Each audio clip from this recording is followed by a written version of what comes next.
Lepo pozdravljeni na še eni Matici pod zvezdami. Tokrat jo bolj izjemoma prirejamo v sredo, drugače so to naše četrtkove prireditve. Današnjo prireditev smo poimenovali o Plotinu in novoplatonizmu. Organiziramo jo pa seveda ob pomembnem dogodku za Slovensko Matico in tudi širše, ob izidu Plotinovih tretjega dela zbranih spisov, ker se s tem zaključuje skoraj 10 let trajajoč prevajalski projekt docentke doktorice Sonje Weiss. Tako da imamo zdaj pred sabo prvi, drugi in tretji del zbranih spisov. Danes bodo se o Plotinu in novoplatonizmu pogovarjali trije pomembni strokovnjaki z tega področja. Najprej pozdravljam docentko doktorico Sonjo Weiss, prevajalko, ki je v zadnjem delu tudi napisala spremno besedo. Bravo!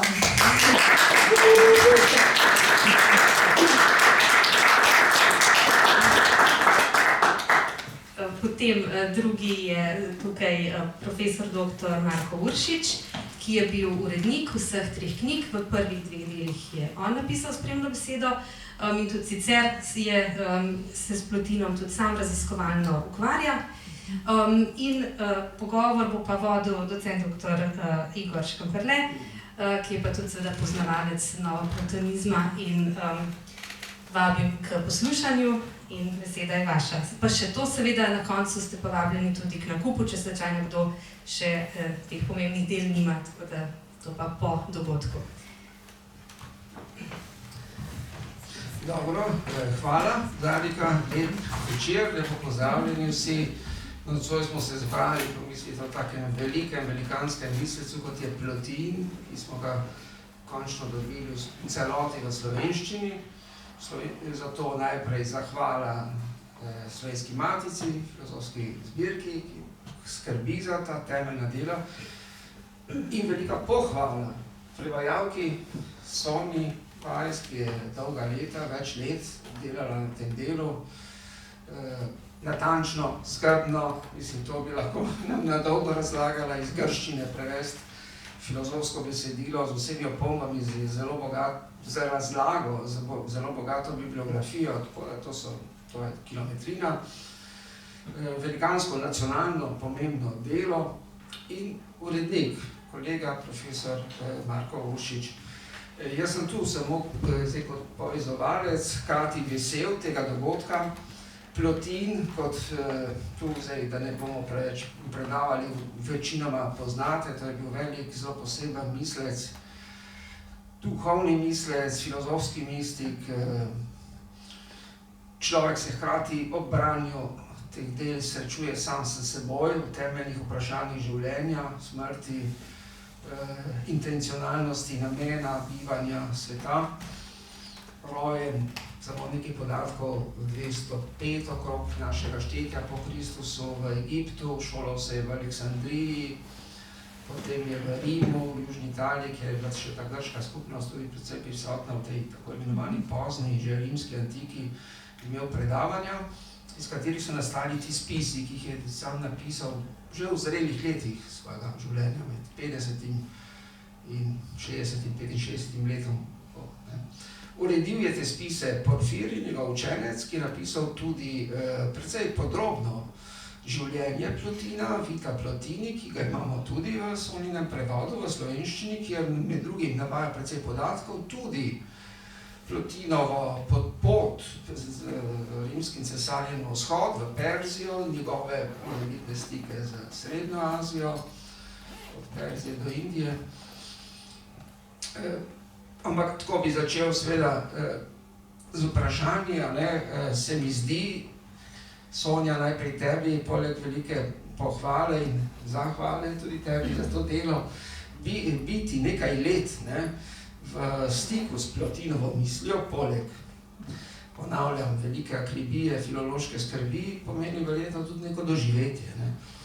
Oprosti, sam še to bi rekel, se spomnim ene metafore enega ameriškega sodobnega pisatelja, se ne spomnim, mislim, da je to bil Brautigan, je rekel, je tudi moja ideja, tudi jaz imam ta načrt, te sanje, rekel, šel bom, ko bo prišel tisti končno pravi čas, da se znebim teh zunanjih skrbi, službe, da grem v eno kočo, v gost, jedno šola poklukal, bil tam eno leto, kuhal polento zvečer, jedel sir in bral Plotina. Tako, kako te se že je dotaknila ta misel, kako si ti to doživela in kaj nam danes lahko poveš? Predvsem nisem imela recimo tega luksusa, da bi se umaknila s polento v neko gorsko kočo in samo brala in prevajala Plotina, ker sem pač zraven živela svoje tudi družinsko in službeno življenje, ki zlasti slednje ne podpira ravno žal naša akademska stroka prevodov, jih niti ne priznava v tem čisto točkitis, ja, tako. Tako da ja, to je bilo nekako, v tem smislu je bilo treba precej usklajevati, tudi družinsko življenje, moj mož je rad me dražil, da mu skačem čez plot s Plotinom, tako da to so bile, mislim, seveda ena obveznost, ki pa mi je bila ves čas neko veselje, predvsem zato, ker sem ves čas čutila, da se lahko ogromno naučim, ne samo od tega velikega misleca, ampak v bistvu sem čutila kot velik privilegij, da ga lahko berem v izvirnem besedilu in da si ga drznem celo potem prevajati in ga podajati v svoj materin jezik. Tako da, seveda, s tem sem se srečala pri doktoratu najprej. Za novoplatonizem me je navdušil pravzaprav moj oče najprej, ki me je upozoril na Plotina. Potem sem pa preko branja teh odlomkov, predvsem po zaslugi svojega mentorja, ki sedi danes tukaj zraven na moji levi in ki je tudi urednik te zbirke, se je začela poglabljati tudi v druge novoplatonske avtorje, konkretno Porfirija. In tako je počasi nastajal ta prevod v bistvu iz koščkov pri doktoratu, se je razvil potem v ta izbor, do katerega potem ni prišlo, ampak se je potem to razvilo v celoten projekt prevajanja. In to je zanimivo, v tem prvem obdobju jaz nisem pravzaprav se hotela, ko sem prevajala Plotina, se mi je zdelo, da se ne morem raziskovalno tudi ukvarjati z njim. Ne vem zakaj, ampak imela sem ta občutek, da moram najprej čim več tega prebrati. In se šele v bistvu v zadnjih letih bolj intenzivno tudi raziskovalno ukvarjam s Plotinom, se pravi, in to zdaj tudi še traja po končanem prevodu, ko sem zavestno začela to združevati. Enako je bilo z mojim pedagoškim delom, v bistvu študentom nekako nisem hotela vsiljevati svojega razmišljanja ali pa svojega dela s Plotinom, dokler nisem nekako čutila, da sem ga absorbirala v zadostni meri, ravno s tem prevajanjem. Tako da, ja, da ne bom predolga. Ja, dobro, zdaj bomo se pogovarjali. Marko, še tebi beseda, ki si kot urednik, mogoče ste samo oklepajo 54 traktatov ali spisov na različne teme, od nesmrtnosti duše, o življenju. Ampak morda nama kot na začetku kot urednik poveš, sta izbrala ta malo drugačen, kot je bil običajno do zdaj, vsaj razvrstitev teh poglavij oziroma teh odlomkov. Porfirij, Plotinov učenec jih je razvrstil v devetke, 6 tematskih sklopov po 9 poglavij, tako imenovane Eneade, kot so običajno naziv. Zdaj videla sta pa izbrala, kot so tudi sodobne izdaje, mislim, francoska in tudi nemška, šle v kronološki zapis, po času nastanka spisov. Pa prosim, še tvoji izkušnja urednika in izbora. Najprej dober večer, hvala, da ste prišli, hvala za besedo. Tukaj okrog tega mogoče jaz ne bi vsem preveč zgubil besed. Izbrala sva kronološki vrstni red. Novejši prevajalci so že večkrat izbrali tak vrstni red. Oba dva in Porfirijev sistematski po Eneadah, ki je tradicionalno bolj znan, kot ta kronološki ima svoje prednosti in pomanjkljivosti. Kot je bilo že rečeno, mislim, da tudi že na tiskovni konferenci, pa pri kronološkem vrstnem redu lahko bolj nekako zasledujemo samo Plotinovo misel, njegovo pot, čeprav se ta misel ni razvijala tako, kot se recimo, ne vem, Schellingova ali pa recimo tudi Hegelova.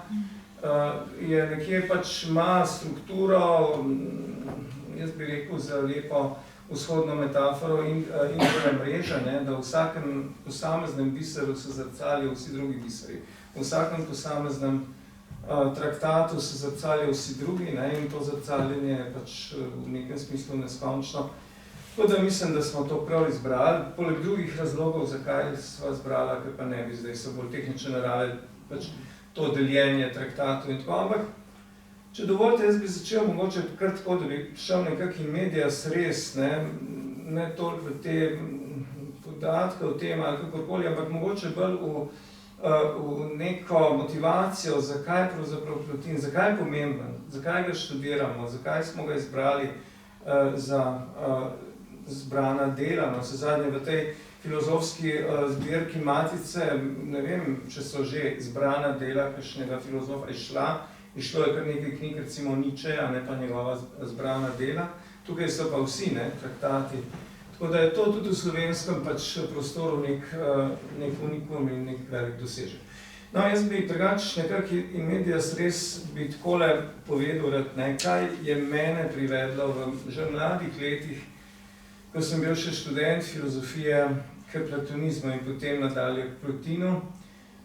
No, zame je bila formativna pravzaprav filozofska prispodoba o votlini iz Platonove države, sedme knjige Platonove države in to nam je čudovito predaval takrat profesor Mirko Hribar, profesor zgodovine filozofije, ki nam je nekaj tudi povedal o Plotinu, čeprav ne toliko, takrat smo, to je bilo v 70-ih letih, prejšnjega tisočletja, in takrat smo brali Plotina. Jaz prvič sem dobil te knjižice v rokah v izdaji Grafosa, to je bila srbska izdaja, v Beogradu so bili posamezni traktati, so bili prevedeni in potem mnogo pozneje, pravzaprav v angleškem, dvojezičnem, pravzaprav angleško-grškem, izdaji Arthurja Armstronga, ki je bil pomemben tudi ta izdaja je bila pomembna tudi pri tem prevodu.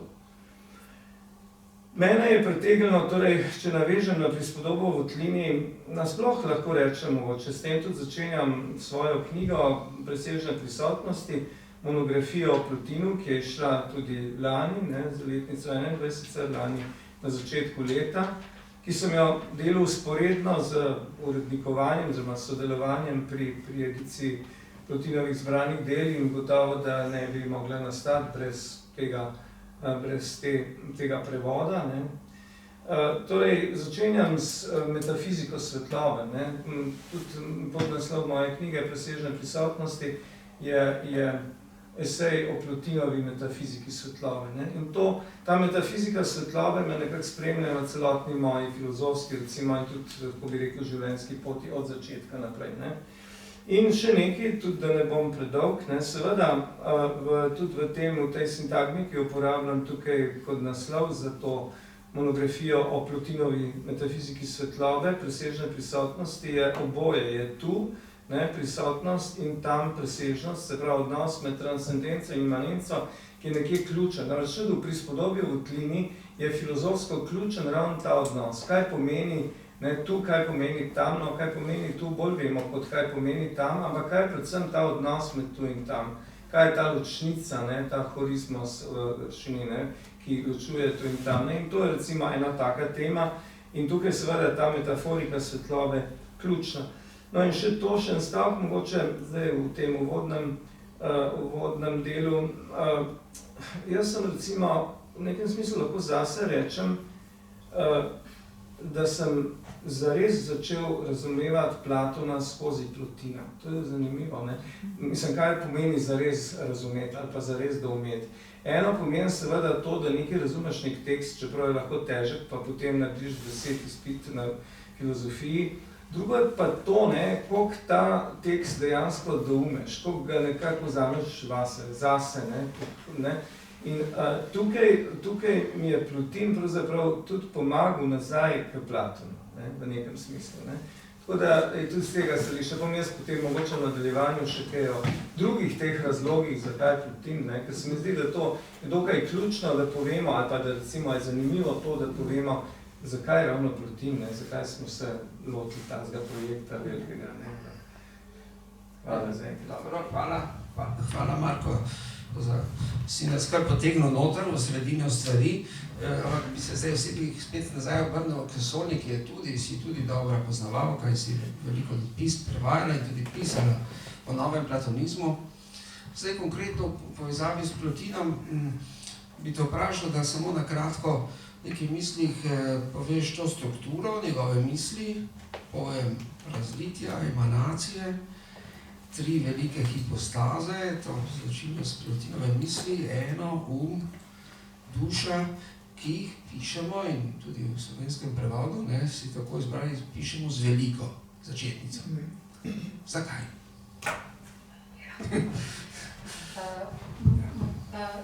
Zdaj, kar se tiče velike začetnice, tukaj sem se v bistvu prav na Markov nasvet zelo omejila.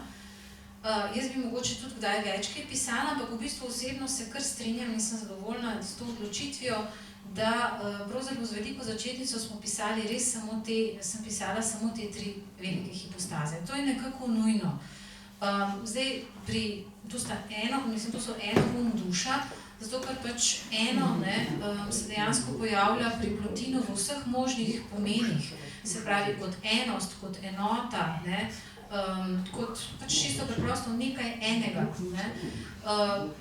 Kar se tiče pa pa duše, je pa to seveda čisto razlikovanje na hipostatičnem nivoju, se pravi kot hipostaza, tisto prvo, kar se izlije iz enega in je potem enako duša, za razliko od individualne duše, oziroma od individualnih duš, ki so množica v tej enosti ene duše in na nek način tudi mnoštvo umov.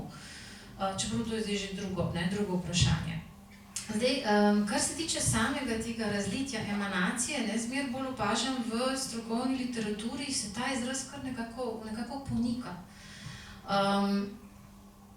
Prav v bistvu na nek način se ga izogibajo, delno zaradi zelo specifične lastnosti Plotinove emanacije, če lahko o njej govorimo, ker dejansko gre za izlitje iz nečesa, kar je povsem presežno, kar v bistvu poraja na ta način, da ostaja popolnoma negibno, nespremenjeno in na nek način nedosegljivo. In v bistvu vsaka prispodoba izlitja ima pa to idejo, da se to, iz česar se izlije, se spremeni oziroma je afektirano od tega. In bistvo Plotinove emanacije je v tem, da to porajanje, to izlivanje iz enega na nek način pusti počelo popolnoma nedotaknjeno. Tako da izraz, ki se zdaj bolj uporablja, je predvsem procesijo oziroma napredovanje ali pa kar izhajanje iz. Zdaj, Plotin je bil zelo zvit, v bistvu on se temu kar izognil. On je enostavno rekel ek, ven, iz. In je glagol kar izpustil. In je samo rekel ek, henos ali pa celo ekautu, niti ga ni hotel poimenovati. Skratka, izogiba se tem glagolom, oziroma še tisti, ki najbolj ustreza temu latinskemu emano, emanare, ki dejansko pomeni kapljati ven, zlivati se ven, je ek rein, teči ven.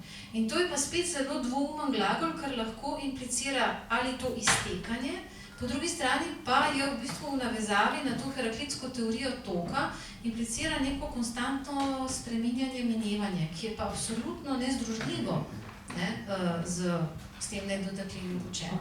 Tako da ta pojem emanacije, nekako bi lahko rekla, postaja ali nepriljubljen ali kako, skratka, tudi sama sem opazila, da se obotavljam, ko ga uporabljam, oziroma ga dopolnjujem.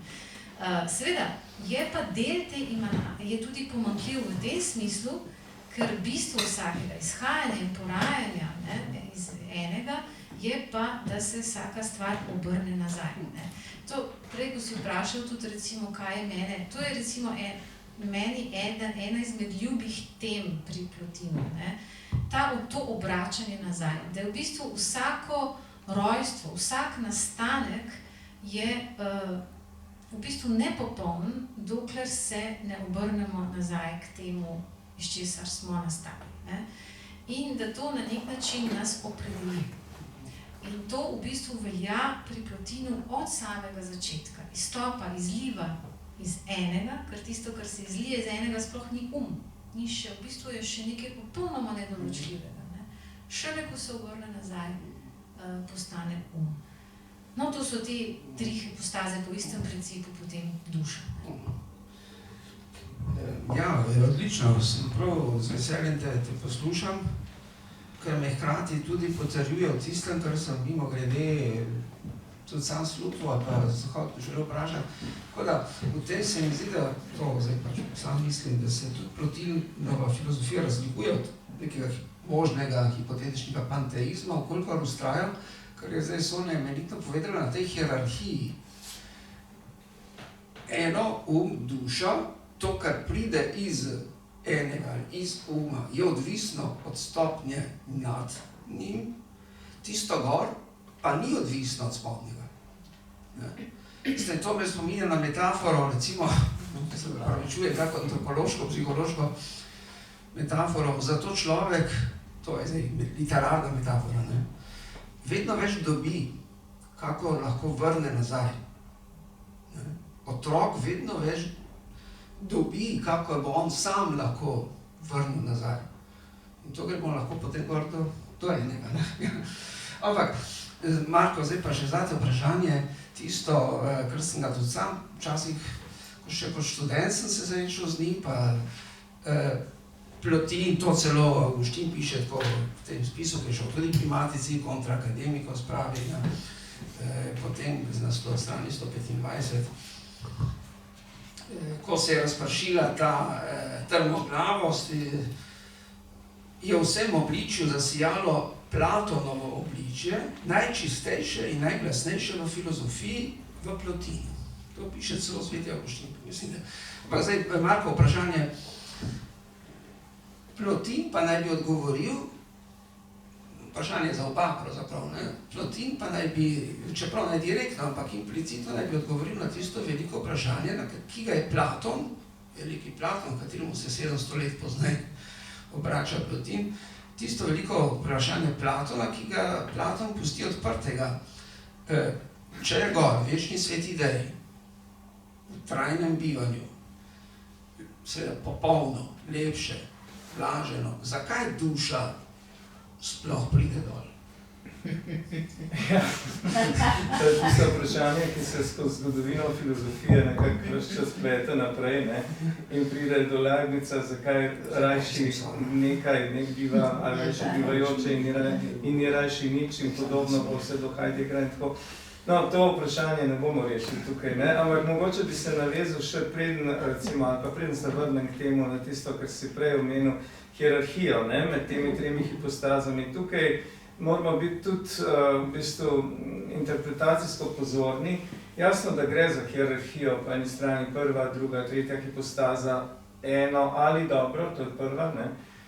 Ta popolnoma presežna hipostaza, kraljestvo uma, svet idej, druga in potem tretja duša, hipostatična duša. To že drži, ne? Po drugi strani je pa, vsaj tudi v moji interpretaciji se tukaj naslanjam predvsej na nemškega poznavalca, interpreta Wernerja Mayr-Waltersa, je tukaj treba upoštevati tudi tako imenovano identiteto v diferenci teh treh hipostaz, ne? In vsega, kar sledi. Se pravi, tu ne gre samo za neko hierarhijo, celo moramo biti zelo previdni, da ne razumemo to na nek skolastičen način, ne? Kot neko hierarhijo, tudi ko govorimo o gor, ne? Kar si ti rekel gor, ne? To so neke metafore, ki potrebujejo pač kontekst, interpretacije in tako naprej, ne? Zdaj, o svetu idej danes težko govorimo, da je gor nad 8 ali 9 nebesnimi sferami, kot so mogoče včasih to razumeli, v času še geocentrizma, tega se ne da več, ne, tako da je to. No, ampak jaz bi se zdaj, se bi malo vrnil na tisto, ne, zakaj Plotin, ne, kaj je tisto, kar je za nas pravzaprav najbolj dragoceno. Duša, ne, Plotin ves čas v vseh svojih traktatih pač ali eksplicitno ali implicitno govori o duši. O duši, ki se dviga k umu, k duhu, ne, ali duh, zdaj, ne, prevajamo mi nus, ne, intelektus. V latinščini, mislim, nekateri prevajalci ga prevajajo tudi v francoščini, ga prevajajo tudi kot duh, ne. No, duh je nekako, jaz bi rekel, živi ne, in duša se dviga k umu, ki je živ, ki je nadčasno živ. To je en velik paradoks pri Plotinu, kako je lahko nekaj, kar je živo, hkrati nadčasno. No, ampak Glede, to recimo se mogoče zdijo neka skolastika, pa ni. Ne? Tu za tem je zrenje, je neko izkustvo, neko duhovno izkustvo. In to je zelo pomembno. Ne? Duša, okrog katera se vsi vrtijo, vsi ti traktati, od prvega lepota duše, pa tako rekoč do zadnjega, ne? In tudi veliki trojnik traktat o aporijah duše in tako naprej. Duša je nekaj resničnega. Ne? To je tisto, kar pozabljamo, kar žal pozabljamo, kar v našem času duša, njena resničnost zelo bledi iz različnih razlogov, katere zdaj pač ne bom tukaj šel, ne, ker ni niti časa za to. Duša pri Plotinu je nekaj zelo resničnega, kar pa seveda ne pomeni, ne, da je ta duša neka nesmrtna substanca, ne, v smislu neke individualne duše, ki preživi smrt telesa. To ne pomeni to. Pomeni pa vsekakor to, da moja, tvoja, njena, njegova, vaša, pri vsakem duša je nekaj najbolj realnega v človeku, najbližjega. To, da sem, je pravzaprav pomeni, da sem živa duša, tu in zdaj. Ne vem, kaj se bo zgodilo s to dušo po moji smrti, ampak vsekakor duša je. Ne? In tukaj vse ta govori, recimo tudi v sodobni, pač tako imenovani filozofiji duha, v duši, kot recimo Daniel Dennett govori o kartezijanskem teatru, ne? Da to govorito recimo o duši, o duhu, da je neke vrste teatr, tega jaz sploh ne razumem. To je nekaj najbolj neposrednega, fenomenološko danega. No, če grem še malo naprej v to smer, kaj je bila tista najbolj pogosta pravzaprav kritika, predvsem od nominalizma naprej, se pravi konec srednjega veka, pa skozi celoten novi vek platonizma. To, da je platonizem neke vrste spekulacija, spekulativna metafizika. Zdaj, spekulacija, to v tem je pač sicer besednem korenju je izraz spekulo, ne, se pravi vidim, ampak to ima to pežorativni pomen, češ spekulativno je nekaj, kar je izmišljeno, kar je, ne, pa ni tako, ne. Pri recimo tem zrenju idej, duša namreč zre svet idej in se s tem dviga k umu, k duhu, ne, pri Plotinu. To zrenje je še kako, bi rekel, izkustveno, seveda ne izkustveno v smislu čutnega izkustva, ampak izkustveno v smislu notranjega izkustva. Ne? In tukaj bi jaz rekel, ne, da to bi potreba seveda razviti, to o tem pišem tudi v svoji knjigi, da se tukaj pravzaprav platonizem, da se na nek način odzvanja v novem veku v fenomenologiji. Namreč pa tudi v transcendentalizmu, recimo Kantovem in tako naprej, ampak v fenomenologiji, da ni tako daleč fenomenologija od platonizma, kot mogoče se je Husserlu in drugim pač utemeljiteljem fenomenologije to dozdevali. Namreč zakaj? Glavna tista osnovna fenomenološka maksima, bi lahko rekli, je nazaj k stvarem samim. Se pravi, povejmo tisto v filozofiji, kar zremo, kar vidimo, kar nam je popolnoma očitno. Jaz to imenujem načelo očitnosti. No, te platonske ideje niso nekaj spekulativnega, nekaj scholastično, izmišljenega, ampak so pravzaprav nekaj očitnega. Bom ilustriral en primer. Recimo pri Platonu imamo tistih znamenitih pet rodov, ne, temeljnih osnovnih rodov, to so bit, potem je istost, drugost, mirovanje in gibanje.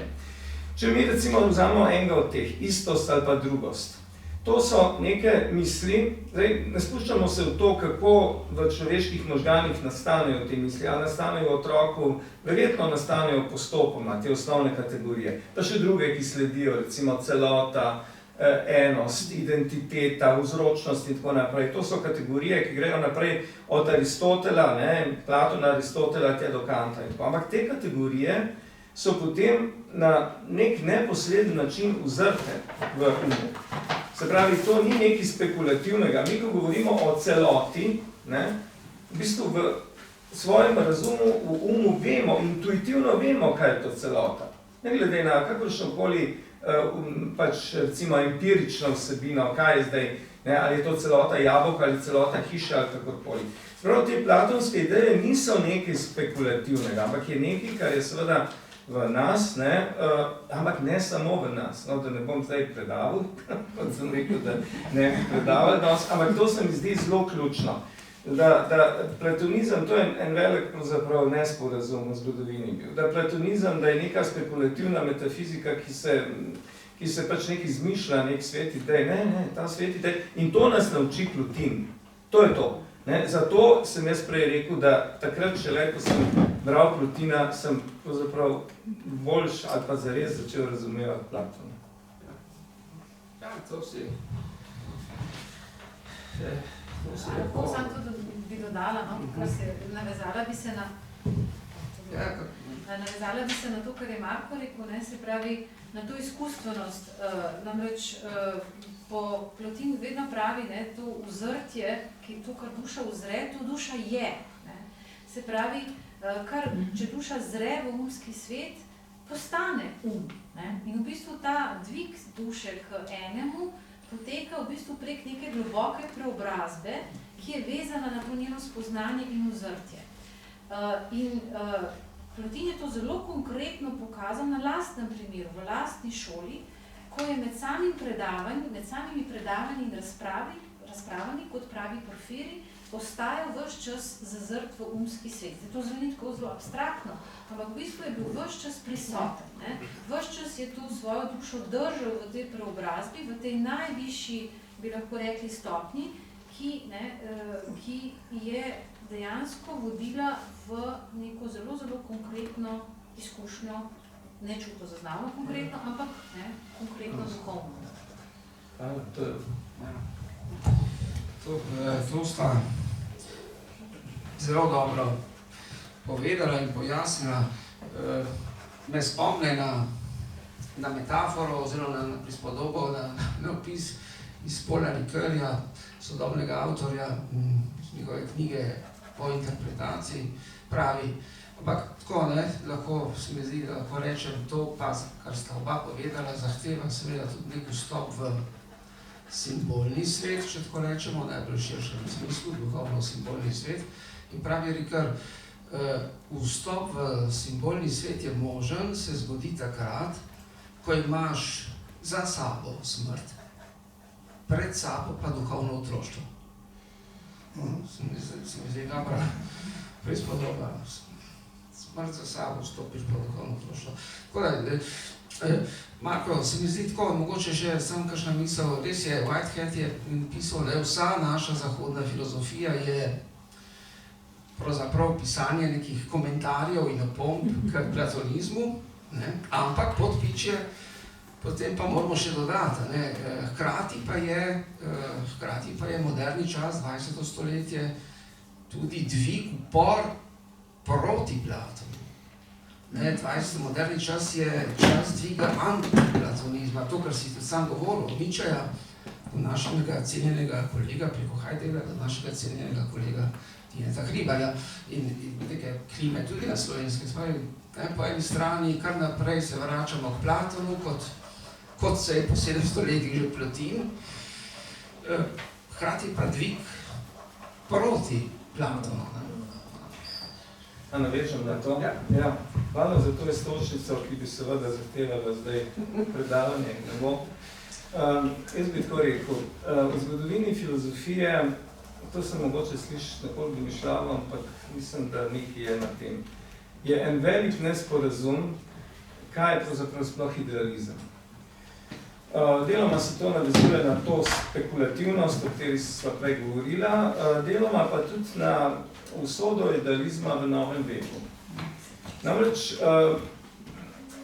idealizem je v novem veku tako rekoč zacvetel zelo na novo za nemško klasično filozofijo, predvsem s Hegelom. Pri Hegelu se je idealizem povezal z zgodovino, kar se v novoveški filozofiji oziroma v filozofiji zadnjih 200 let smatra kot najvišji dosežek recimo filozofije, da je postala konkretna, da je iz abstrakcije šla v neko zgodovino, ampak to deloma drži seveda, deloma, če tako gledaš drži, ampak pozabila se pa dostikrat, da je ravno to bil nek dvorezen meč. Namreč, s Hegelom se je izgubila kozmološka dimenzija idealizma. kozmološka, kozmična, če hočete, dimenzija idealizma je bila ves čas prisotna. Od predsokratikov, Platona, prek srednjega veka do renesanse, do Leibnica, ne, in teh velikih racionalistov, da ne govorim o vzhodu, kjer je ves čas prisotna, v budizmu, v Upanišadih in tako naprej, v daoizmu, ne, povsod, in v velikih svetovnih religijah tudi, ne, v vseh, in v bibličnih religijah, in v, mogoče to izjema zgodni Theravada budizem, ne, ki zapravo ni kozmičen, nima te dimenzije, ne, izrazito človeški, ne, ampak poznejši razvoj budizma, recimo Mahajana budizem je spet izrazito kozmična misel, ne. No, in glede, tukaj se mi zdi, da smo nekaj velikega izgubili, pozabili z Hegelom, da Hegel ni samo, seveda je Hegel velikanski, jaz doskrat, recimo, sem rekel tudi študentov, veste, vsi smo v zelo, zelo dolgi Hegelovi senci. Težko je priti iz Hegelove sence. Ne, Hegelova senca je velikanska. Ne. In glede, to, kar se je dogajalo zadnjih 200 let, tudi to, kar si ti omenil, ta kritika, recimo, platonizma v 20. stoletju, zdaj, po Hegelu vemo pride Marx, ki postavlja, kot sam prav Hegla, na noge. Ne.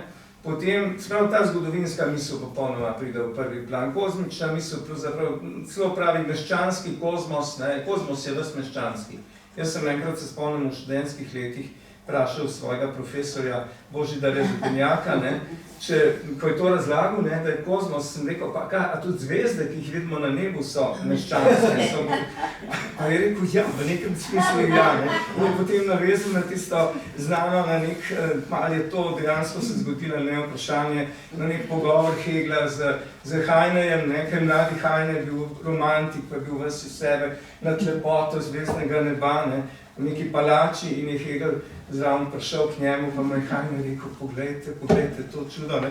Potem je pa Hegel, ne, v tej svoji zgodovinskosti rekel, nič, to je samo naše zrcalo, to se vam zdi, da je tako in tako naprej. No, skratka, kakorkoli že. Potem seveda pridejo veliki misleci, kot so Kierkegaard, kot je Nietzsche, ki sta zelo različna, tudi izrazito vežeta najvišje na seveda, zdaj, Kierkegaard recimo zelo preprosto rečeno na bogočloveka, ne, Nietzsche pa na zanikanje Boga, ne, ampak jaz sem se dostikrat vprašal že kot študent, pravzaprav, ko sem prvič bral Zaratustra je tak ne, tekst, ki človeka zagrabi, ne, ko bere prvič sploh tam, ker piše Bog je mrtev, ne, ampak kaj to pravzaprav sploh pomeni? Kater Bog je to, ki lahko umre, ne? Dobro, če zdaj to interpretiram kot smrt Boga Kristusa na križu, nekaj drugega, ampak tukaj pri Nietzscheju je mišljeno več kot to, ne? Se pravi, Bog kot neka najvišja instanca, kot nek ne, princip dobrega je mrtev, ne? No in seveda pa pridemo v 20. stoletje in smo pri Heideggeru, ne, ki pravzaprav naredi mišljenje biti na osnovi Nietzscheja, ne, tudi in tako naprej, ne. No, jaz mislim, da je tu en velik problem, da danes prihaja nazaj čas, ali pa je že dolg prihaja, pravzaprav, ko moramo razmišljati, ali pa poskusiti vsaj razmišljati o idealizmu tudi malo drugače. Se pravi, ne znotraj teh kategorij, ne, ker itak Hegelovci, ne, ki jih tudi v naših krogih ne manjka, ne, pravi itak, da je bil Hegel materialist, ne, da je treba materialistično brati Hegla, ne, je tista fraza že šla, ne. Bila, ne vem, če še tako bilo v mlajših letih. Ne, ampak, gledajte, tu je problem. In tukaj nam Plotin lahko ogromno da. Tukaj nam Plotin ogromno lahko da. In hkrati, samo še ta stavk, Plotinova filozofija ni metafizika gospodarja. Ne, to nenehno poudarjam, ne, ker recimo to metafiziko gospodarja, ki je tako kritizira in upravičeno Heidegger, ne, in ta metafizika pač ne, nekega najvišjega bivajočega, to najvišje bivajoče ni pantokrator, ni vladar, ne, ampak je absolutno presežna točka, ki ničesar ne pričakuje, razen recimo, če tako rečemo, mogoče ljubezni pa svetlobe. Ne, in to je recimo tudi ta povezava z vzhodom in tako da idealizem je še kako potreben. Ta naš svet je ranjen do srca, kot vsi vemo. Sploh zadnja leta je to grozno. Ne, in če je kaj, kar recimo nam lahko da nek nov zagon, in neko novo renesanso. Jaz sem pred leti govoril o potrebi in nujnosti nove renesanse. Zdaj, po meni to še lahko verjamem pri vsem tem.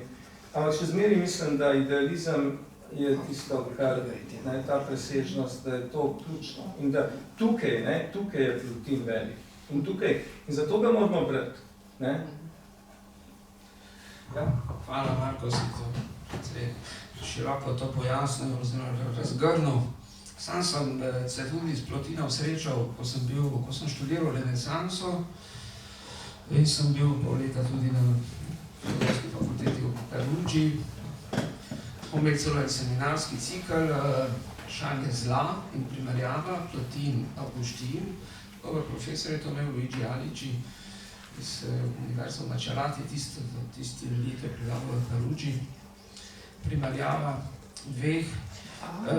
Plotina je v prvi v latinščino iz grščine, to so bile že grške skupnosti v Južni Italiji, tudi še v Rimu, v prvem, drugem, tudi še v 3. stoletju, tako da Plotin je pisal v grščini, tudi še v katakombah, ki te napisal v grščini. V latinščino je prevedel Marsilio Ficino v 15. stoletju, navdušen tudi sam nad Plotinom, podobno kot nam je kolega Marko rekel, preko Plotina prideš na nek način lahko tudi potem na nov način do Platona. Ficino ima tudi tisto primerjavo, ki je naveže na Plotina. Jo boste razumeli, je biblijski navedek, ne? Hic est filius meus dilectus in quo mihi complacui. To je moj ljubljeni sin, nad katerim imam veselje. To je citat iz, recimo, ko se Jezus spremeni na gori, oziroma v Jezusovem krstu, se zasliši glas nebes, to je moj ljubljeni sin, kot je Platon rekel za Plotina, oziroma kot Bog oča reče za svojega sina. Tako da tudi meni je v tem smislu bil nek pomemben vstop v duhovnost. Zdaj seveda pa sprašujem Sonjo, ki ima tudi, domnevam, mislim, neko tudi še dodatno religiozno občutljivost tudi. Bližina, seveda, Plotin ni krščanski mislec, to je še poganski mislec. Pa vendar je bil zelo hvaležno integriran, sprejet tudi v tako imenovani krščanski platonizem skozi zahodno tradicijo. Bližine in razlike s krščanstvom, oziroma da bom ti kar konkretno rekel, jaz sem, Sonja, verjetno to še v mlajših letih, kot študent sem to Plotinovo eno razumel kot Boga. Zdaj, verjetno boste oba rekla, ja, ne, čisto, ja, ampak še zmeraj tako mislim. Ja, če dam vso religiozno, katoliško in protestantsko fenomenologijo v oklepaj, in pustim to fenomenologijo, zadaj je eno, nadbitnostno, nadumevajoče eno. Vsekakor je oznaka za Boga popolnoma ustrezna, ker ga Plotin sam tako imenuje. Tako da s tem ni seveda nič narobe, ampak gre pa za drugačnega Boga. Nekaj je bilo o tem danes že povedano. Predvsem ta glavna razlika v tej presežnosti enega, ki ne načrtuje, ne ustvarja v tem smislu, nadzoruje in na nek način vlada in gospoduje. Celo kot dobro, tukaj so nekateri strokovnjaki za Platona, zdaj govorimo o Platonu, ne Plotinu, so skušali iskati vzporednice med platonskim demiurgom in Plotinovim dobrim in krščanskim bogom.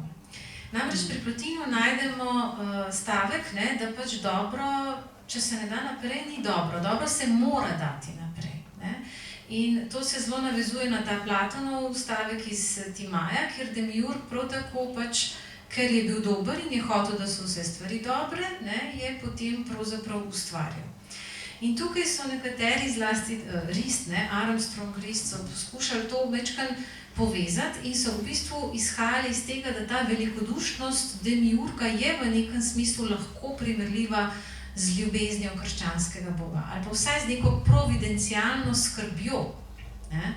Namreč to providenco imamo tudi pri Plotinu, kjer imamo nek providenčni logos, samo tam je bolj prispodoba nekega režiserja, ki skrbi, da vse poteka kot neka vesoljna igra, vse po pravilih.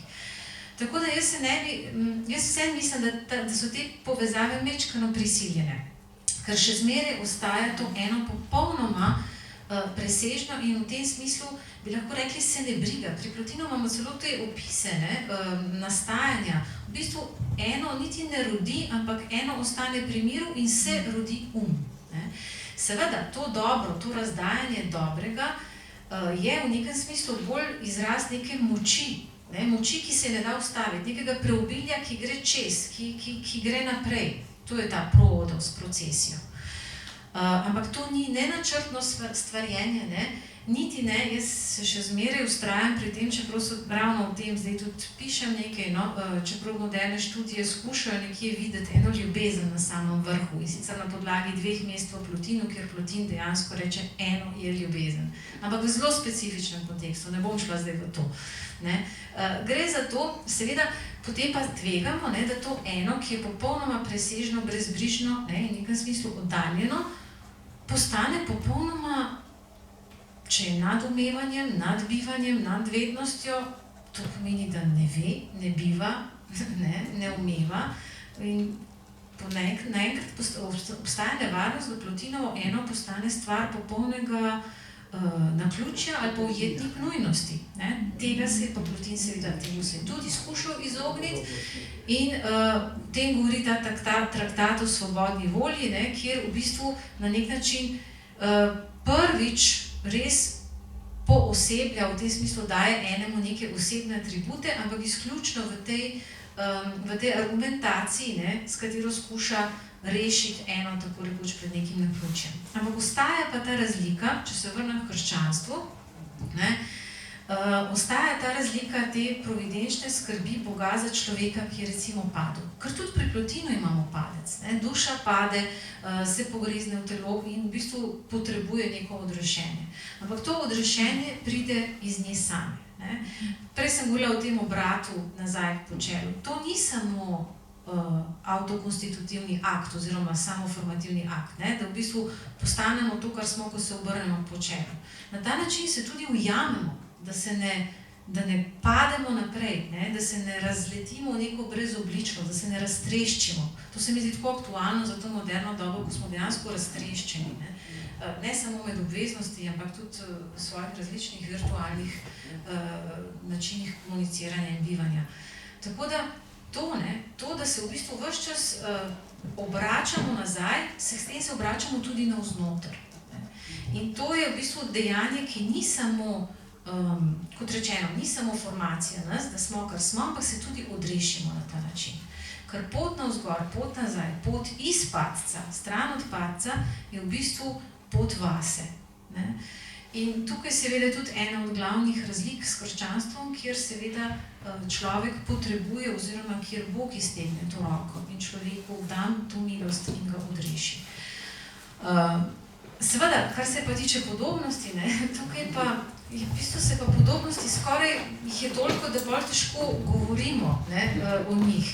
Lahko bi začeli že samo v tej ravno, v tej dobroti, v tem dajanju, recimo, če se malo navežem tudi na Ficina, ki si ga sam tudi študiral, oziroma tudi Marko, konkretno je v bistvu to stanje duše, ko ljubi, in v bistvu ljubi to, iz česar izhaja, je to na nek način tudi eno od glavnih krščanskih načel, ki rešuje in odrešuje tudi človeka.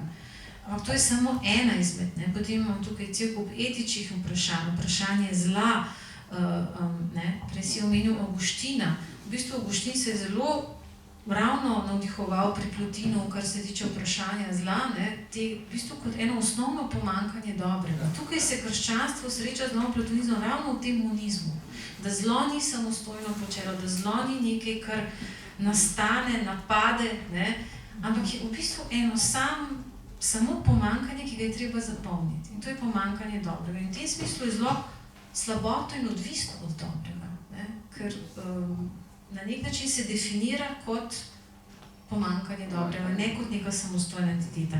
Ampak da ne bom predolga zdaj. Ne, odlično. Privacija Bog je pomanjkanje dobrega. Marko, še tvoj komentar, Ja.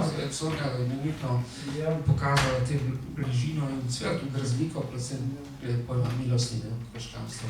Ja, seveda so razlike, ne. Zdaj, jaz mislim, najprej bi to rekel, da krščanske interpretacije platonizma gotovo niso napačne, ne.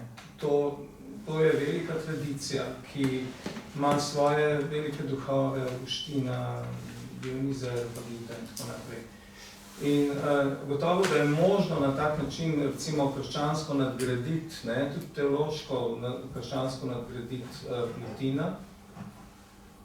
Niso pa edine možne, ne. Se pravi, Plotin tukaj je, v bistvu on je poganski še zmeri pisec, on je, recimo, ne, to ni kakšen solarni kult, da ne bi človek to mešal, ne, tam metaforika sonce, svetlobe, to ni direktno solarni kult, ampak seveda je pa nekako povezavi, recimo zanimivo je to, da Plotin na nobenem mestu tudi ne omenja kristjanov, čeprav, če je živel v Rimu takrat, so bili dokaj prisotni mučenja kristjanov in tako naprej, je verjetno to vedel, ne, edin v tem traktatu proti gnostikom lahko mogoče zaslutimo neko polemiko, čeprav govori proti gnostikom, ki so pravzaprav znotraj same te platonske skupnosti, ne omenja kristjanov. Dobro, ampak to so te podrobnosti.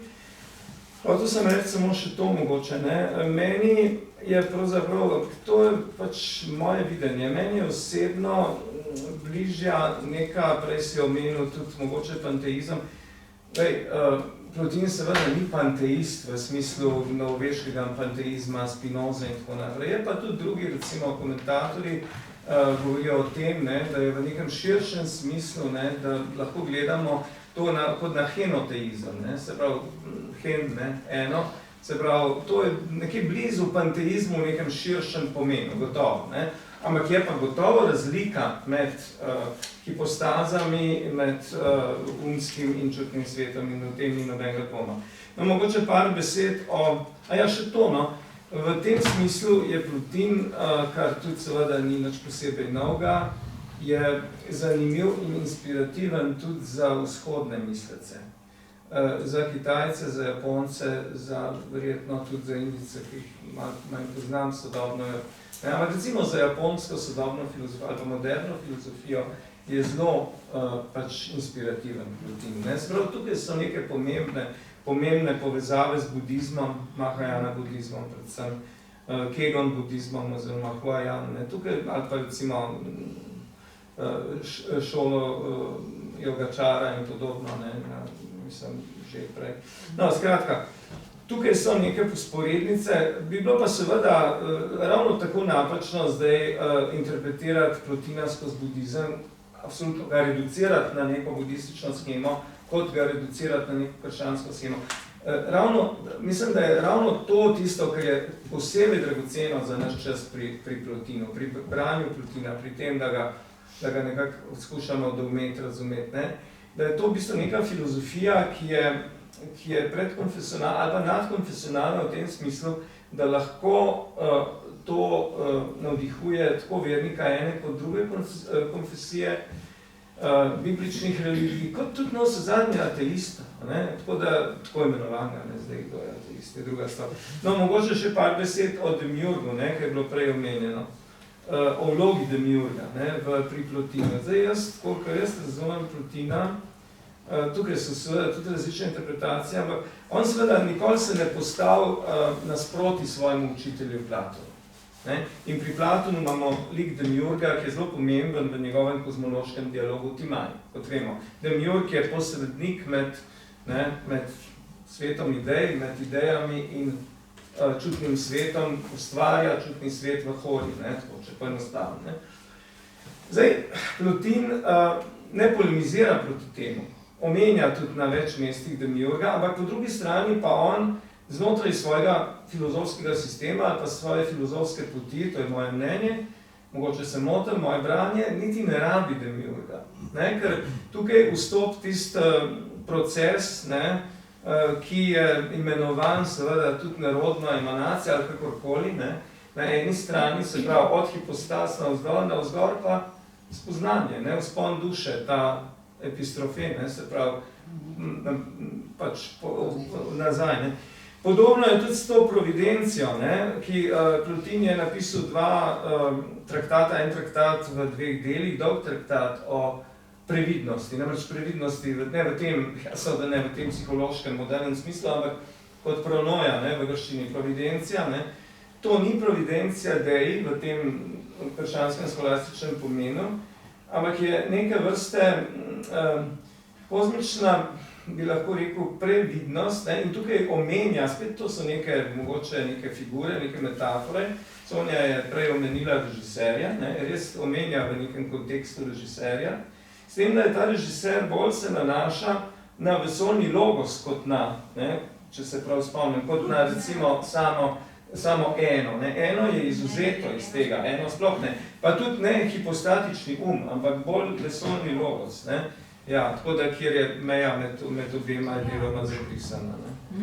On to, ne, vesoljni in duša sta na nek način v paru, ne. Ja. In tukaj je vesoljna duša, ki oživlja vesolje, je v bistvu svojim bi lahko rekli, ne, v bistvu z logosom, ki je neke vrste posrednik tega umskega v čutni svet, ureja. Ne, ker logos pomeni kaj? Ne? Logos pomeni razum, pomeni smisel, ureditev, pomeni razmerje, red tudi v tem, ne?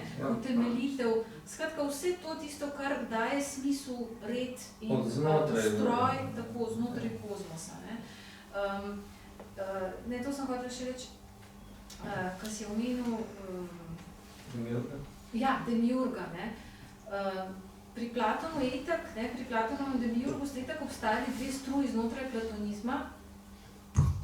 znotraj platonizma, kjer se je po eni razlagi, ne, je v bistvu šlo samo za neko alegorijo. Ne, in Plotin je seveda absolutno prevzel to drugo strujo, ki je v tem demiurgu videla seveda neko, celotno v tem stvarjenju videla v bistvu neke vrste alegorijo brezčasnega vesolja. Tako da verjetno je on tudi na ta način si lahko privoščil, ne da je, ker Platon itak res ni nikoli kritiziral, tako kot si rekel, ampak da je lahko tega demiurga razumel kot demiurgični Ne? Demiurgični s katerim vesoljna duša nekako v paru, kot Zeus in Dike, ne, ima to lepo prispodobo, vodi svet in ga upravlja prek logosa. In logos je to, kar daje smisel. V tem smislu, je to providenčno. Eno nima nič s tem, seveda. Samo še to mogoče, no, da bomo pa tudi čez za kakšno diskusijo mogoče. Ne. Kar je dragoceno, mislim, da je to že povedanega bilo nekako razvidno, pri Plotinu je tudi ta henoteizem oziroma monizem. Ne. Monizem ne v smislu nekega Boga kot vladarja, ampak v smislu enega principa, v smislu enega ali dobrega. To je tudi eno in dobro, to je isto.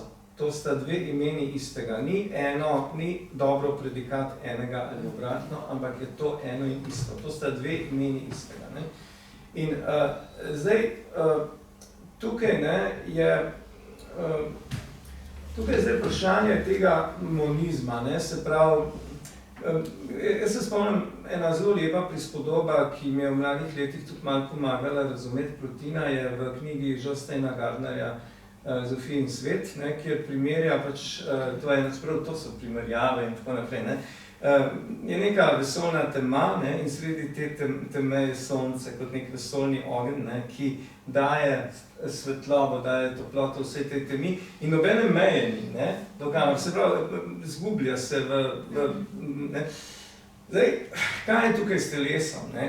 Problem telesnosti, to bi nas odpeljali seveda deleč naprej, ne? Ampak ali pa drugam zdaj še v en tak večer verjetno. Ne? To problem telesnosti pri Plotinu bi lahko rekli ni rešen, ne? Ni povsem rešen, ampak pri kom pa je, ne? Se to pravi pravzaprav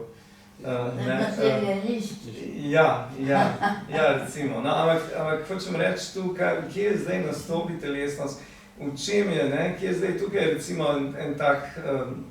en tak pojem tolma, ne? Je pomemben, da se duša spušča v svoji drznosti, da se spušča v mnoštvo in v telesnost in tako naprej, ampak ne moramo zdaj v to, ne? Ampak hočem samo opozoriti na to, ne? da seveda pri Plotinu je marsikaj tudi marsikaj najdeš, prideš na določene pasuse, ki jih težko sprejmeš kot ne. To je pri vsakem filozofu, ne, tudi pri Plotinu, mislim, recimo ravno to, ponekod neki pasusi govorijo o preziru do telesnosti, ne samo o preziru do zla, ne, ampak in podobno, ne. To samo opozarjam na to, ne, da to branje seveda ni zdaj neka idealizacija v tem pač banalnem smislu idealizacija Plotina, ne, ampak da kljub tem pač aporija, ne, ker to je aporetičen mislec, aporija, odprto vprašanje, to je pot, po kateri hodimo, ne, on hodi po poti in vodi mene za sabo ali pa tebe ali pa njega, jaz to v zadnjem poglavju svoje knjige govorim, da je on moj, vsaj v tem času, ko sem se z njim ukvarjal, da je moj filozofski daimon, ne, bil tako kot recimo je pri Sokratu daimon, ne, in no, to sem hotel povedati, da to je neka pot, ne, vprašanja ostajajo odprta, vprašanje telesnosti, vprašanje odnosa med telesnim in duševnim in tako naprej, to so, ampak postavlja pa neverjetno daljnosežna in dobra vprašanja, ki odzvanjajo vse do našega časa. Ja, Marko, imam prav na to, vidiš, seveda problem snovi, telesa, snovnosti, novo poglavje, nov popoldan, ampak na to pa ti odgovarjam z vprašanjem iz Plotina, ampak mislim, da je to v 3. delu poglavje, ki ga ali naj se s časom, to je tudi s človekovo starostjo, sreča povečuje.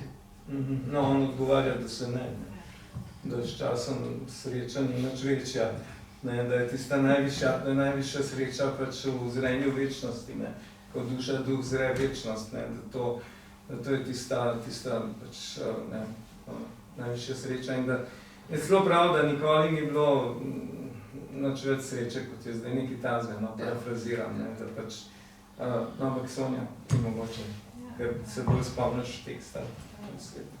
Ja, prav v bistvu, ne, da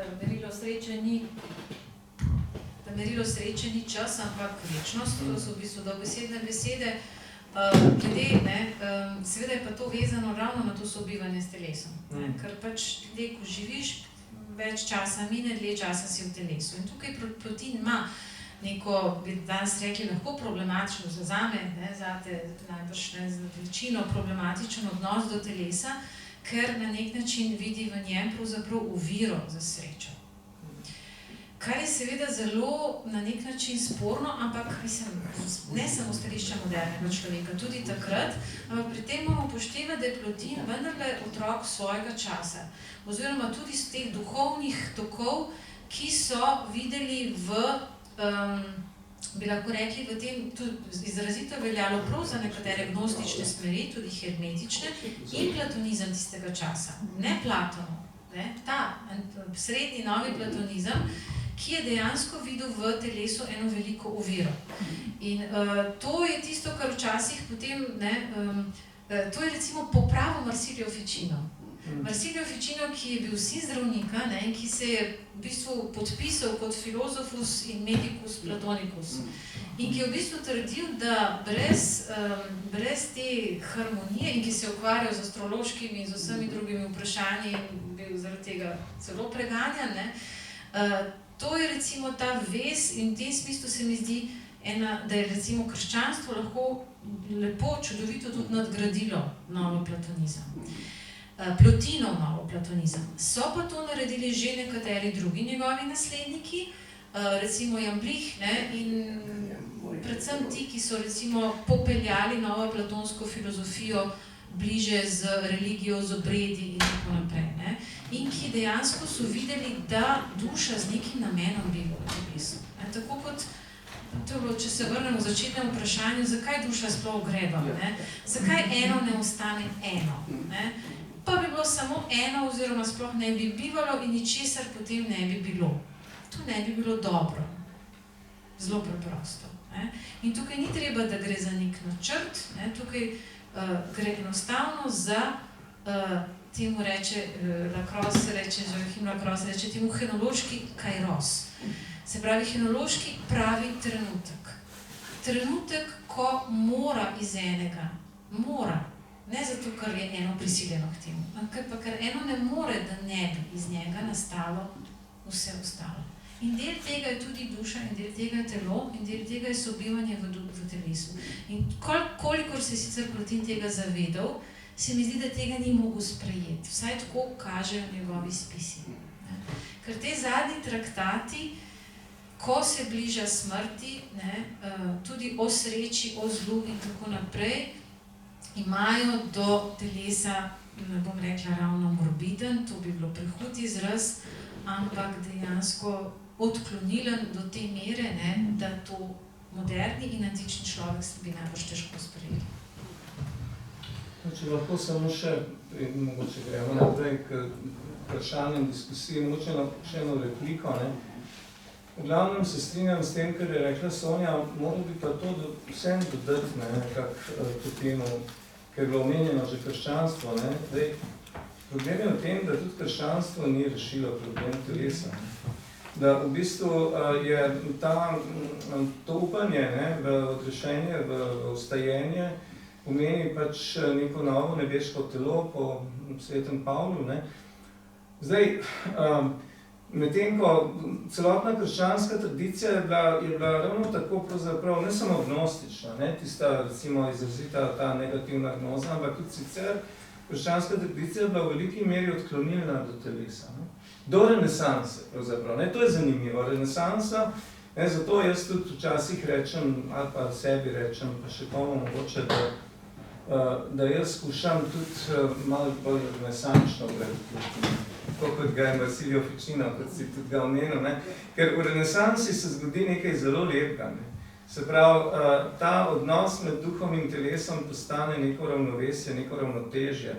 Prav, platonizem zaživi skozi vse te lepe umetnosti, ki jo poznamo iz renesanse, skozi telesno čutnost je duh sije. In tukaj Plotin je zraven. So pa res, pasusi pri Plotinu, to je pa zato, ker iščemo, ker ta pot je, mislim jasno, ko se človek približuje smrti, da gleda na telo drugače kot mladenič. To v tem ni nobenega dvoma in dejansko nekateri pasusi, ampak vse to, ko bereš filozofski tekst, ki je pot, je treba nekje vzeti to v zakup in to razumeti. To ni bilo polemično, zdaj kakokoli že, tako pač mogoče dopolnilo. Mislim pa, da ni recimo v tem smislu, še enkrat to poudarim, da jaz ne vidim v krščanstvu neko edino možno in logično nadgradnjo Plotina. Je ena od možnih poti, ki vodi naprej, ki vodi drugam, tako kot je recimo kakšna druga, tako kot je mogoče tudi kakšna islamska, ker tudi v islamski tradiciji je bil platonizem zelo močan, ali pa judovska, ali pa kakšna tretja. Tako da v tem je veličina tudi po mojem Plotina, da to sploh omogoča. Ja, je pa dejstvo, da zgodovinsko gledano je pa ta najlepša sinteza pa se zgodila s krščanstvom. Pač tako pa je, ravno v renesansi, pa tukaj niti jaz ne vidim toliko Plotinovega vpliva, jaz vidim tukaj predvsem Platona. Najprej, ko smo govorili o Ficinu, pa Ficino je prevajal tudi Plotina. Tudi Plotina je prevajal, tako, jaz sem si prav en citat izpisala, sem rekla, če bo prilika, da ga povem, pravi Divinus Platon oster quondam magnum Plotinum peperit. Se pravi, je rodil velike, Divinus Plato, pozor, Plato je Divinus, Plotin je Magnus. In potem je Plotinus Platonem jam parturit. Se pravi, Plotin že rojeva Platona. Se pravi, to je zdaj Platonov Plotin. Platon kot sin Plotina. Propetil pariturus, to se pravi, ga bo vsak čas, Plato lucem Plotinus, Plotino dedit, Platoni redet lucem. In zdaj sam v bistvu navezuje na svoje, kako bo sam v bistvu skozi Plotina tudi ponovno rodil Platona. Se pravi, vplete še sebe. Vsi trije so, eden skozi drugega se rojevajo. In tukaj je ena sinteza, ki, mislim, Absolutno podlaga je popolnoma platonska, ampak ta krščanski je... Ja, moj ljubljeni sin, to, kar si prej rekel, zato, da je ravno rojstvo omenjeno.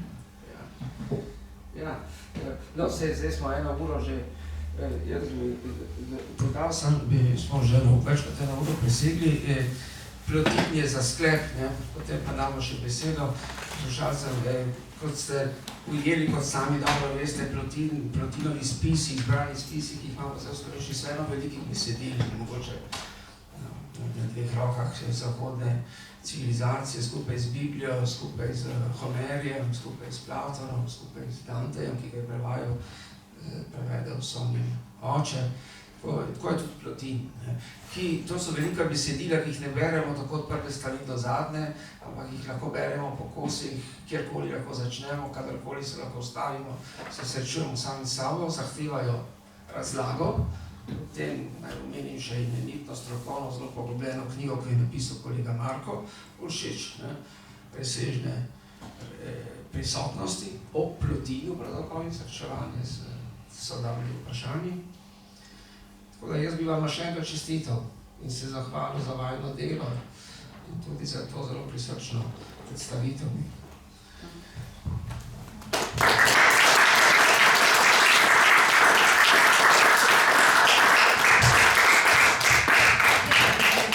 Jaz bi samo še ob tej priliki se zahvalila in Slovenski matici, ki mi je v bistvu omogočila to delo na tem tekstu, in seveda svojemu pomočniku, uredniku, prizanesljivemu in hkrati kritiku in Marku, ki mi je stal ob strani tukaj s svojimi sugestijami. Ni bilo vedno lahko, to sodelovanje, ampak mislim, da je bilo zelo uspešno. Tako da hvala, Marko. Ja, zdaj pa seveda damo še nekaj minut, če čas, prostor za vprašanja, komentar. Prosim.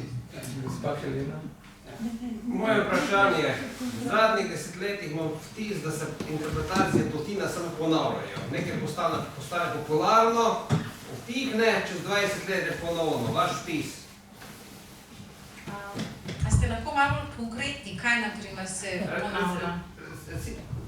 Konkretno bom premalo vem, ampak tole, enostavno ponavljajo se določene ideje, so popularne, recimo vpliv Plotina, recimo na teologijo, potem pa potihne.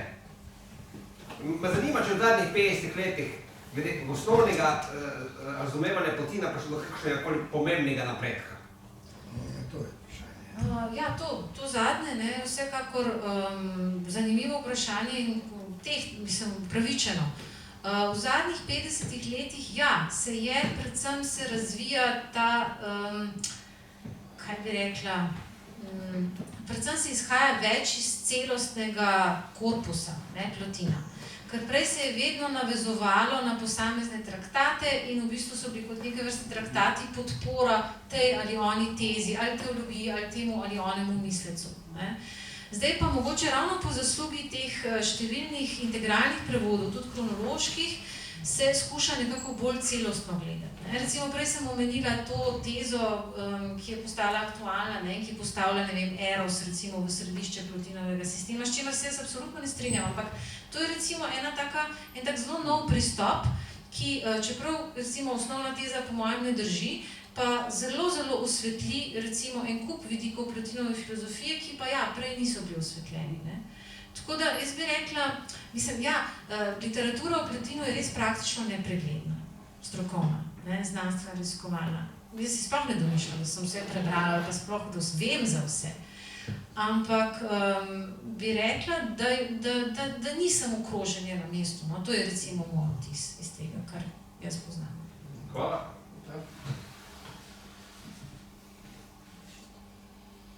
Andrej. Moram reči, da zgodovina po mojem videnju zaznamujejo zaporedja nerazumevanja Plotina. Začenši že z moje sicer predragim Avgustinom, ki ga je kristjaniziral, se mi zdi, da je že ta teologizacija ko je on zastavil, Plotina šla že prva stvar, ki je šla mimo. Potem je to skolastika nadaljevala v raznih variantah. Ne. Potem, žal, ne, tudi v renesansi, čeprav je nove stvari, ampak hkrati spet mimo Plotina. Ne. Ker ta bi rekel, radostni pogled na svet, oziroma ta, skoraj bi rekel, materialni, ne, prav gotovo ni Plotinov, ne, to je bolj Jan Blihov ali pa Proklov ali kaj takega, ne, torej neoplatonski v širšem smislu, ne. Potem je Hegel, ki je sicer na veliko, ampak kakor sem jaz bral, je popolnoma mimo Plotina.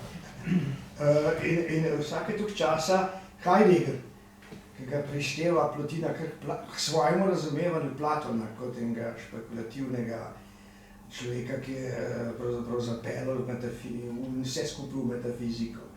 Popolnoma mimo. Da ne govorim o marksistih in tako naprej. Čeprav pri Blochu je mogoče malo izjema. Pri Blochu se mi zdi, da je najdel neke nitke živega Plotina ponovno na nek nenavaden način. Ampak dobro, to je druga pesem. Skratka, zanimivo je, kako se spotikamo v Plotina, pa pademo nekam drugam. To tvest videl, ne. Torej, na nebi spet se tudi tam zgodilo to, da bomo to spet bili častni palec. Ja, mislim, da imaš super prav, da je bilo dosti teh nesporazumov, v zgodovini glede Plotinove vloge v zgodovini filozofije, oziroma pomena, teže, če tako rečemo, za zgodovino filozofije. In verjetno je ravno Hegelov zelo pomemben za naš čas. Hegel je pač preprosto Plotina smatral za enega od poznantičnih interpretov Platona. Problem je v tem, da Plotin je bil seveda interpret Platona in se je sam na sebe tudi tako razumel, ampak kljub vsemu je pa ta novum, ki ga je uvedel v filozofijo, sprav ta presežek, če tako rečem, nad Platonom, oziroma izčiščenje, neko določeno izčiščenje tistega boga glavka, o katerem govori Platon, je pa pri Plotinu zelo pomembno za zgodovino filozofije. Zanimivo, recimo Leibniz, ki sem ga prej omenil. Leibniz, jaz imam v knjigi eno poglavje tudi o Leibnizu, o tej povezavi, recimo, Plotina in Leibniza, o tem pišejo nekateri sodobni interpreti. Zelo zanimivo pišejo in dejansko so tu neke zanimive vzporednice, čeprav po drugi strani, vsaj meni ni znano, pa tudi iz teh virov, da bi Leibniz kadarkoli citiral direktno Plotina. Tako da, zdaj, v našem času, tisto, kaj je prej gospod vprašal, jaz bi rekel absolutno, ni tako, da bi bilo skozi kroženje v nekem krogu, ne.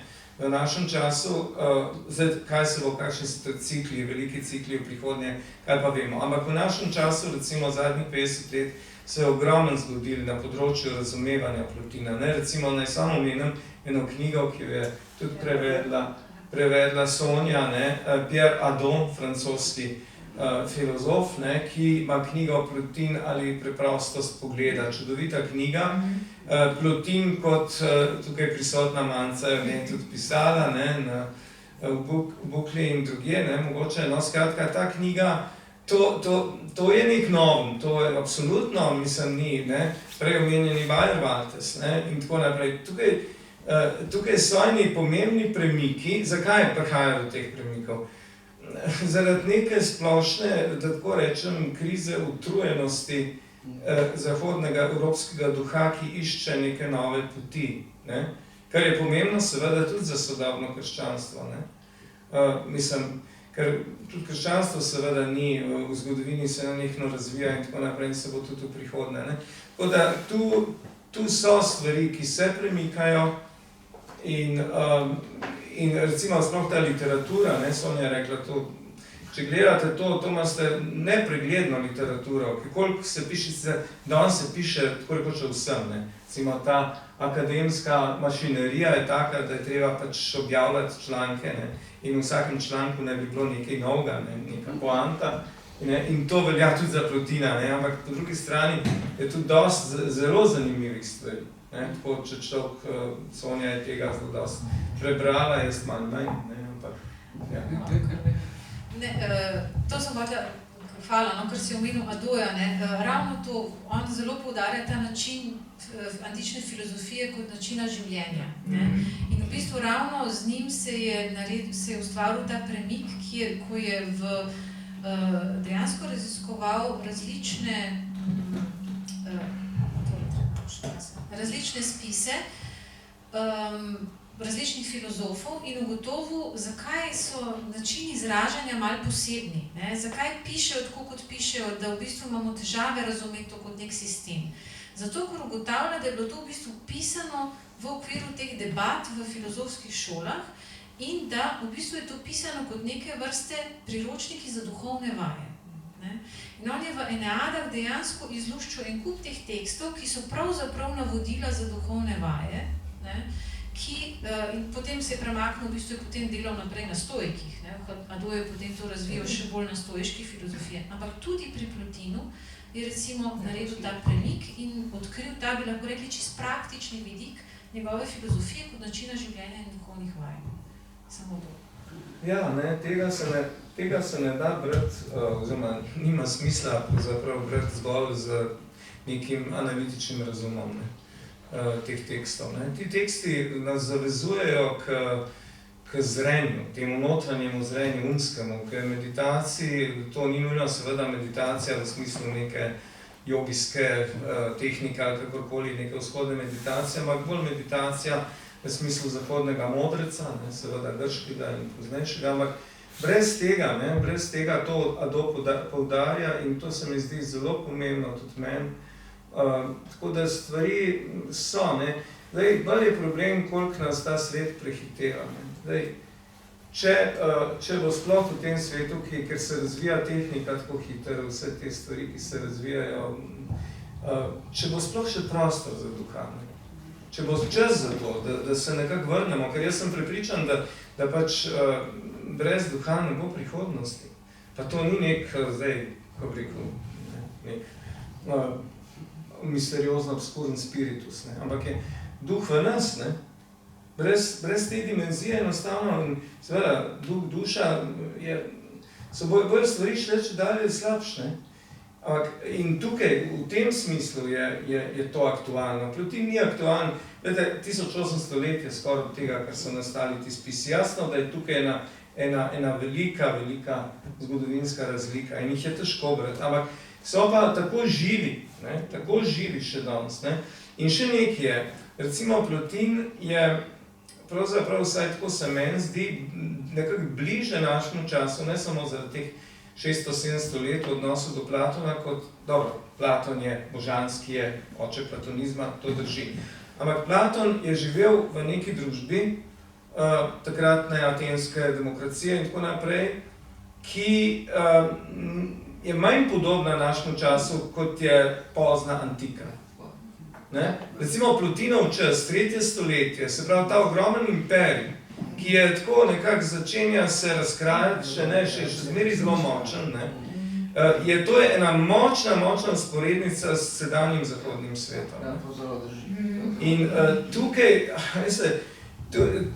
je, zato je to tako aktualno, ne? Mislim, zato se je treba to nekako tudi pač iz tega, jaz dostikrat pravim tisto, ne, pač tudi tle sem napisal, pa mogoče se ne sliši prav, ampak, ali pa recimo je lahko nesporazum, da je te fabula narator, ne, o tebi govori ta zgodba, namreč filozofija. Jaz mislim, da je filozofijo treba tako brati. Jaz tudi tako razumem Pierre Adoja in njegovo pač napotek naj bo filozofija, meditacija, naj bo duhovna vaja, da sebe vpleteš zmeri v zgodbo.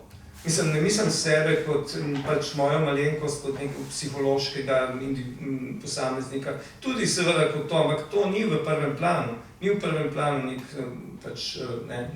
narcisoiden pristop do filozofije, daleč od tega. Ampak vkolikor filozofija nisi sam v njej vključen, isto velja za poezijo, isto velja za glasbo in tako naprej. Vkolikor nisi sam v tem, je to seveda, po drugi strani mora pa biti razumevanje, prva stopnja, ne, je pa seveda prva stopnja na tej poti branja, ne, nekega velikega misleca, je pa to, da skušaš razumeti to, kar je on sam ali pa ona sama hotel reči, napisati. Ne. Potem iz tega lahko svojo zgodbo pač najdeš ali pa ne v tem. Ne. Ampak to tekstovno delo, zato je pa tudi to tako dragoceno. Vse te, recimo, iskanje teh podatkov, to, kar je naredila Sonja ogromno delo, v vseh teh, recimo, opombah, v vseh teh spremnih besedah. To je zelo dragoceno, ker prva stopnja tega razumevanja filozofa je sigurno to, da tekst razumeš, ker to ni samoumevno, veste, danes se bere v precejšnji meri tako, hojladri, hojladra, se pravi, v glavnem bolj sebe vidiš v tekstu v prvem planu, takoj sebe, ne. Jaz, ko govorim, da te fabula narator, nikakor ne mislim na to, ne. Ampak mislim na nekaj drugega, na neki dialog, ne, ki pa nastane na osnovi, najprej se treba vprašati, kaj pravzaprav tle piše. Ne.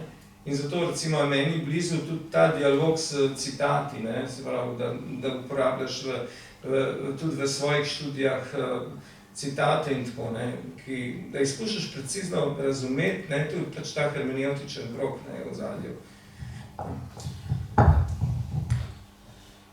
Dobro, hvala, Marko, hvala obema še enkrat. Mislim, da si tudi to zelo pomembno, koristno pojasnil tudi te sklepne misli, vse vživeti v tekst in vzpostaviti dialog. Tu bi se ustavili. Hvala za vašo pozornost. Prijeten večer še naprej in še to občutljivo branje Plotina. Ja, še to, da še enkrat pač spomnimo. Če kdo še nima teh knjig, mislim, da bo rekla gospa Zarika, da je tudi nekaj do popusta, ne? Na nje, da so tiste cene malo nižje. Vas lepo vabimo, da če še kaj nimate teh knjig, da kakšno od njih tudi odnesete s seboj, tam ne se oglasite pri gospe Zariki iz Slovenske matice. Hvala vam.